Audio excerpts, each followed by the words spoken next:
بسم اللہ الرحمن الرحیم۔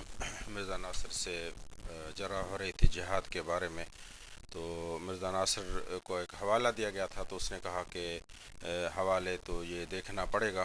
اس پہ اٹارنی جنرل نے کہا کہ کون جیتا ہے تیری زلف کے سر ہونے تک، اب 200 سال کا معاملہ آ گیا ہے، اب آ گیا مسیح جو دین کا امام ہے، دین کی تمام جنگوں کا اختتام ہے۔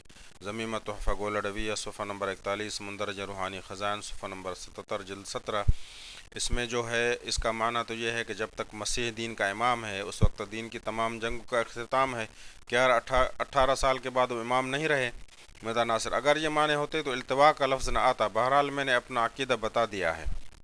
اٹارنی جنرل: اسی طرح مرزا صاحب کہتے ہیں اب آسمان سے نور خدا کا نزول ہے، اب دین اور جہاد کا فتویٰ فضول ہے۔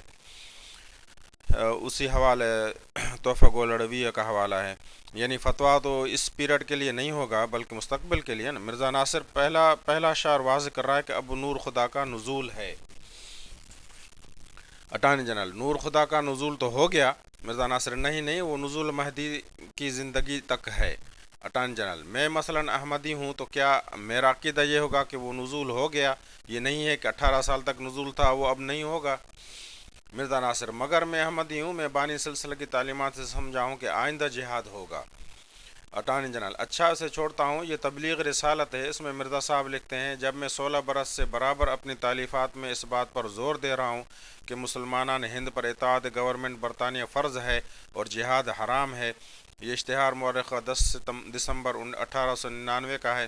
تبلیغ رسالت جلد سوم صفحہ نمبر 200 ہے۔ جب گورنمنٹ برطانیہ کی اطاعت فرض ہو گئی تو اس کے خلاف جہاد کا سوال ہی پیدا نہیں ہوگا، اس کے خلاف جہاد حرام ہے۔ مرزا ناصر: حرام کا مطلب یہاں محدود ہے۔ اٹارنی جنرل: اطاعت انگریز فرض، جہاد حرام۔ مرزا ناصر: جہاد کی کچھ شرائط ہوتی ہیں۔ اٹارنی جنرل: میں سمجھ گیا، برطانیہ گورنمنٹ کی اطاعت کرنا آپ کے نزدیک اسلام کا حصہ ہو گیا۔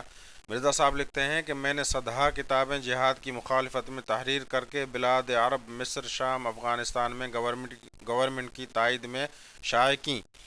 مرزا ناصر: انگریز مذہب میں دخل نہیں دیتا، جہاد کی شرائط پوری نہیں۔ اٹارنی جنرل: مگر انگریز کا پروپیگنڈا عرب، مصر، شام، افغانستان میں کیوں کیا جا رہا ہے، اس کا کیا جواب ہے؟ چائے کے وقفے کے لیے 15 منٹ کا التوا۔ اجلاس دوبارہ شروع ہوا۔ مولانا عبدالحق: جناب چیئرمین صاحب، میری درخواست ہے کہ مرزا ناصر نے حدیث پڑھی تھی کہ یضع الحرب، یہ بخاری شریف کی حدیث ہے، اس میں یہ بھی ہے کہ عیسیٰ علیہ السلام امام عادل ہوں گے، حکمران ہوں گے۔ مرزا انگریز کا غلام تھا، عیسیٰ علیہ السلام کی آمد پر عیسائیت ختم ہوگی، مرزا کے آنے پر عیسائیت پھیلی۔ اب درخواست رہے کہ اگر کوئی موقع ملے تو ہمارے حضرت مفتی صاحب یا انصاری صاحب یا مجھے حکم ہو تو وہ تمام حدیثیں جن کا گواہ مفہوم بگاڑ رہا ہے واضح کر دیں۔ چیئرمین: مولانا ہمیں علم ہے کہ وہ گڑبڑ کر رہا ہے، اس کے رویے سے اظہار ہوتا ہے، آپ کی میں تائید کرتا ہوں، مگر اس کے بیان کو مکمل ہونے دیں۔ وفد کو اجازت ہے آ جائے۔ اٹارنی جنرل: مرزا صاحب، میں سوال کر رہا تھا کہ انگریز کی حمایت میں عرب ممالک میں کتابیں کیوں بھجوائیں؟ آگے خود مرزا نے یہ بھی لکھا ہے کہ 22 برس سے میں نے اپنے ذمہ یہ فرض کر رکھا ہے کہ ایسی کتابیں جن میں جہاد کی مخالفت ہو اسلامی ممالک میں ضرور بھجوایا کروں۔ اس وجہ سے عربی میں میری کتابیں بہت شہرت پا گئیں۔ یہاں تو کہتے ہیں کہ 22 سال سے یہ ڈیوٹی میں نے اپنے سر لے رکھی ہے، یعنی جذبہ جہاد مسلمانوں سے ختم کرنا اور انگریز کی حمایت کے لیے عرب و عجم کی مسلمانوں کو آمادہ کرنا۔ مرزا ناصر: دیکھیں، یہ وہ زمانہ تھا کہ مسلمان مولوی صاحبان انگریز کو مرزا صاحب کے خلاف بھڑکا رہے تھے۔ مرزا صاحب نے اپنا اعتماد بحال کرنے کے لیے ایسے کیا۔ مرزا صاحب نے یہ بھی لکھا کہ حضور علیہ السلام نے بھی نوشیروان کے عدل کی تعریف کی تھی، اور آگے لکھتے ہیں مسلمان اس مبارک، مہربان، منصف اور عدل گستر برطانیہ عظمیٰ کی دعا گوئی اور ثنا جوئی کریں اور اس کے احسانوں کے شکر گزار رہیں۔ اٹارنی جنرل: نوشیروان فوت ہو گیا تھا، اس کے عدل کی تعریف کرنا اور بات ہے، انگریز کی ایسی خوشامد جو کرتے ہیں میں اس کی بات نہیں کر رہا، میرا سوال اور ہے۔ مرزا ناصر: اور لوگوں نے خوشامد نہیں کی؟ اٹارنی جنرل: خوشامدیوں میں ایک مرزا صاحب بھی۔ چلو یہ سوال نہیں، بلکہ سوال یہ ہے کہ برطانیہ کا بادشاہ، وہ صلیب کا محافظ، اس کے تاج پر صلیب کا نشان، مرزا صاحب مسیح مہدی جس کو مسیح ہم کہتے ہیں، اس نے آ کر صلیب کو توڑنا ہے، اور یہ مسیح مرزا صاحب افغانستان اور مصر تک اس کو پھیلا رہے ہیں، اور گورنمنٹ برطانیہ محافظ صلیب کا پروپیگنڈا کر رہے ہیں تاج میں اس کے صلیب، اور یہ کہتے ہیں کہ ان کی اطاعت کرو۔ یہ مہدی کس قسم کا ہے، ہمیں یہ بتائیں۔ مرزا ناصر: صلیب تو توڑ دی، ایسی ٹوٹی کہ یورپ میں جا کر آپ بات کریں، وہ ٹوٹ چکی ہے یا نہیں۔ اسکاٹ لینڈ میں نے پریس کانفرنس کی، افریقہ گیا، جس مسیح کے آمد کے آنے پر عیسائی خوش تھے، ہم نے بتایا کہ وہ تو فوت ہو گئے، صلیب ٹوٹی کہ نہیں۔ اٹارنی جنرل: جس مسیح نے صلیب کو توڑنا تھا اس کو آپ نے مار دیا، آپ نے تو صلیب کو ٹوٹنے سے بچا دیا، خود اس کی جگہ آ گئے، مگر صلیب پرستوں کی حمایت میں عرب و عجم تک پروپیگنڈا، ان کے تاج پر صلیب۔ مرزا ناصر: تاج پر وہ عزت کا نشان نہیں، ذلت کا ہے۔ اٹارنی جنرل: اس ذلت کے نشان والے کی اطاعت فرض۔ مرزا ناصر: اطاعت، انا للہ و انا الیہ راجعون۔ اٹارنی جنرل: صلیب ذلت کا نشان اور یہ مسیح کہتا ہے کہ جہاد کے بجائے اس کی آپ اطاعت کریں۔ مرزا ناصر: اور انہیں انگریز کی حمایت نہیں کی۔ اٹارنی جنرل: جس مسیح نے صلیب توڑنا تھا وہ صلیب پرستوں کی اطاعت فرض قرار دے رہا ہے۔ مرزا ناصر: نہیں، ایسی حکومت کی جو مسلمانوں کے مذہب میں دخل نہیں دیتی۔ اٹارنی جنرل: اور جس کے تاج پر صلیب ہے۔ مرزا ناصر: مسئلہ صاف ہو گیا، وہ علیحدہ بات ہے، یہ علیحدہ بات ہے۔ اٹارنی جنرل: مرزا صاحب نے عیسائیوں کو سخت جواب دیے، یہ ٹھیک ہے کہ یہ طریقہ صحیح تھا یا غلط، کیونکہ مسیح علیہ السلام کے بارے میں بھی اس نے نازیبا باتیں کہیں جو جائز نہ تھیں، مگر میرا سوال ہے کہ صلیب پرست حکومت کی وہ کیسے تائید کرے جس نے صلیب کو توڑنا تھا۔ مرزا ناصر: تعریف کو چھوڑ دیں، اس کی وجہ اور تھی، اس کو بریکٹ میں کر دیں، مذہبی آزادی کے حوالے سے تعریف ہے۔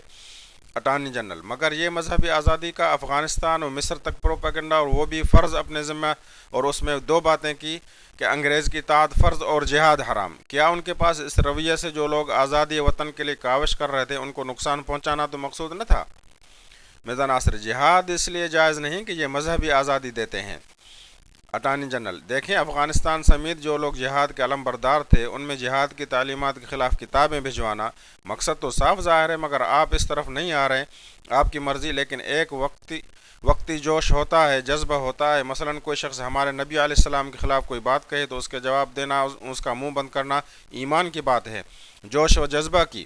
مرزا صاحب مسلمانوں کے اس جوش ایمانی کو بھی ختم کرنے کے در پہ تھے۔ مرزا ناصر: آپ کا سوال واضح نہیں۔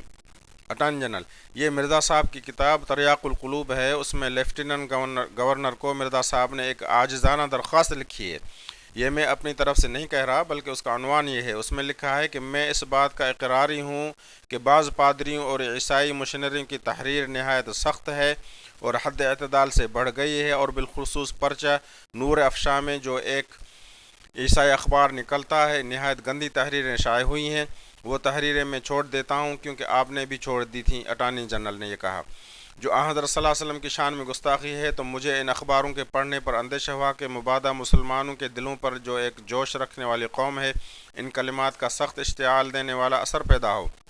تب میں نے ان جوشوں کو ٹھنڈا کرنے کے لیے حکمت عملی یہی کی کہ ان کی تحریرات کا کسی قدر سختی سے جواب دیا۔ مصلحت و حکمت عملی یہی تھی کہ تاکہ صریح الغضب انسانوں کا جوش فروغ ہو جائے اور ملک میں کوئی بدامنی پیدا نہ ہو۔ تب میں نے بمقابلہ ایسی کتابوں کے جن میں کمال سختی سے بدزبانی کی گئی تھی 6 ایسی کتابیں لکھی جن کے بالمقابل سختی تھی، کیونکہ میرے ضمیر نے قطعی طور پر مجھے فتویٰ دیا کہ اسلام میں جو وحشیانہ آدمی موجود ہیں ان کے غیظ و غضب کی آگ کو بجھانے کے لیے یہ طریقہ کافی ہوگا۔ سو مجھ سے پادریوں کا بالمقابل جو کچھ وقوع میں آیا یہی ہے حکمت عملی سے بعض وحشی مسلمانوں کے جوش کو خشک کیا گیا۔ میں دعویٰ سے کہتا ہوں کہ میں نے تمام مسلمانوں میں سے اول درجے کا خیر خواہ انگریز کا ہوں۔ تو یہاں مرزا صاحب میں نے یہ سوال پوچھا تھا کہ مرزا صاحب یہ نہیں کہتے کہ مجھے جوش آ گیا یا جذبہ تھا اسلام کا، یہ بھی نہیں کہتے کہ جہاد کبیر، بلکہ انگریز حکومت کی مضبوطی کے لیے، امن قائم کرنے کے لیے۔ وحشی مسلمانوں میں حضرت صلی اللہ علیہ وسلم کی شان میں گستاخی کی وجہ ان سے جوش آ جاتا تھا، ان کو ٹھنڈا کرنے کے لیے۔ تریاق القلوب صفحہ نمبر 362، مندرج روحانی خزائن صفحہ نمبر 490 اور 491 جلد 15۔ تاکہ یہ مسئلہ برٹش گورنمنٹ کے لا اینڈ آرڈر کا پیدا نہ ہو جائے، اس خدمت کو سر انجام دینے کے لیے مرزا صاحب یہ ساری کتابیں عیسائیوں کے خلاف لکھ رہے ہیں۔ اس سے یہی تاثر پڑتا ہے، یہ کتاب میں آگے ہے، ان کو کہتے ہیں کہ ملک میں بدامنی پیدا نہ ہو۔ تب میں نے بالمقابل کتابوں کے جن میں کمال سختی سے بدزبانی کی گئی تھی ایسی چند کتابیں ہیں۔ میرا مطلب وہ نہیں ہے کہ ساری مرزا صاحب کی تصنیف ہیں، جو ان کے مقابلے میں جتنا بھی وہ مشنریوں کے خلاف وہ کتاب لکھتے رہے ہیں وہ اس جذبہ کے تحت لکھتے رہے ہیں۔ مرزا ناصر: جتنی مشنریاں یہاں ہیں جو چند کتابیں لکھی ان میں چند فقرے لکھے، باقی آئندہ۔